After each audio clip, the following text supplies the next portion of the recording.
Okay, Prabhu Chawla, the question that Rahul Bajaj is raising, and it's the question that everybody wants the answers to, and you know these two brothers better than almost anyone else. Dil saath hue hain ki nahi? Is this just a Kodak moment? Is it something the mother is forcing on these two brothers who don't want to come together, or are they genuinely coming together, sir? No, mother did force them to come together, sort out the issues, demerger, merger again. Mother was responsible for it. We put out a cover story in India Today that mother would have ultimately decided at that point of time. One thing is very interesting. Gandhi Parivar and Reliance Parivar, these are the two parivars. One is the largest political party, another is the largest corporate entity. People speak for themselves, they don't speak for themselves. Everybody speaks for themselves. Okay, we say this and they say see. Rahul Gandhi has said this, Sonia Gandhi has said, probably said this, Anil Ambani has said this, Mukesh Ambani has said this. Nobody had directly spoken to any one of them. There may be conjectures. Body language may speak something. For example, newspaper carried the story that they went together for a holiday. My information, which is not based on talking to any one of them, but I know them for 25 years, almost 30 years.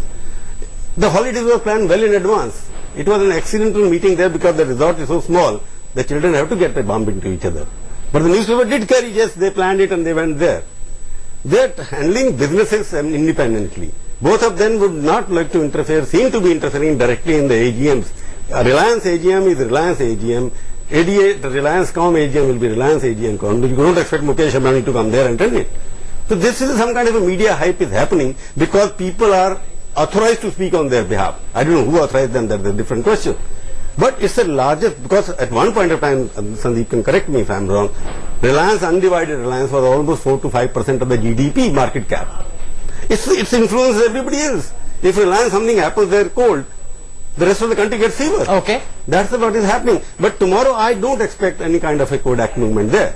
Because it's an independent, ordinary AGM which is happening, in which Mukesh Ambani might brief the AGM, I'm getting into power sector, because he has got 60,000 crores of cash lying there. He has to invest. It was locked there.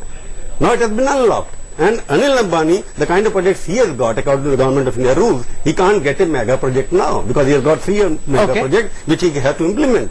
So obviously the threat comes to the rivals who were so far safe because the two brothers were fighting. We're coming to the threat. You're saying don't get your hopes up about this Kodak moment, but the rapprochement is happening, Mr. Ranina.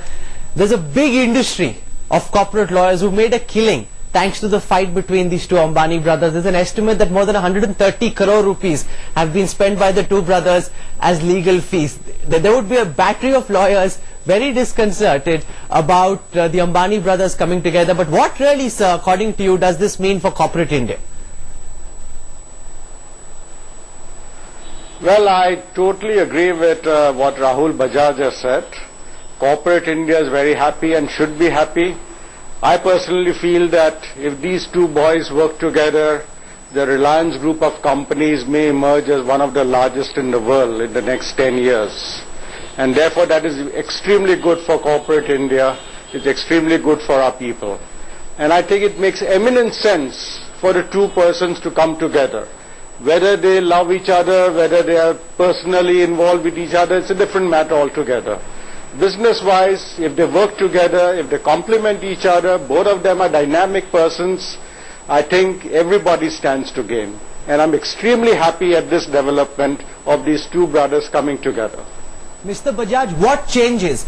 The last 5 years have seen amongst the ugliest corporate rivalry India has ever witnessed. Now that these two brothers are coming together and you're saying you believe that dil jud rahe hain, what changes from here? Because the rules of the game change for almost everybody, for politicians, for the stock markets, for industry. The two brothers getting together, how do dynamics change from here, Mr. Bajaj? As far as I see it, Rahul, the wrong type of people who are making money, and I don't include lawyers in that, but whether it is politicians or others, they would be unhappy, and the world and India should not care two hoots about them. Anybody who was trying to take advantage of the differences in that family between the two brothers has no sympathy from me. Having said that, I think what Mr. Ranina said is right. You know, after such major differences, for the hearts to come together may take some time. But the businesses should work together. And as far as I'm concerned, for quite some time to come, it will be two groups, if not forever. not one group. And that is not bad for India. There could be healthy competition. They would supplement each other. For his Mukesh's telecom project, he may invest in the Tar company, a new company which Reliance Anil may set up, etc., etc. So, if somebody expects that one side will do any great favors to the other, that may take time. That may also come, but that may take time. What will happen today is each will work in the interest of his group, his companies, but that itself will help both of them to the extent now they will help each other. Maybe each will say, okay, I benefit 100, I will benefit him 90 at the most. Not 100 or 110. But both will benefit. Sum of the part will be more than the arithmetic sum of the two. So I think I see a new dynamic in terms of not necessarily the heart, though I wish in time that will come too, and I think Kokila-ben, the two sisters, would be amongst the people who will ensure that happening. But if, to start with, even the businesses cooperate with each other, help each other, not at one's cost. That may not happen, but that is not required to happen.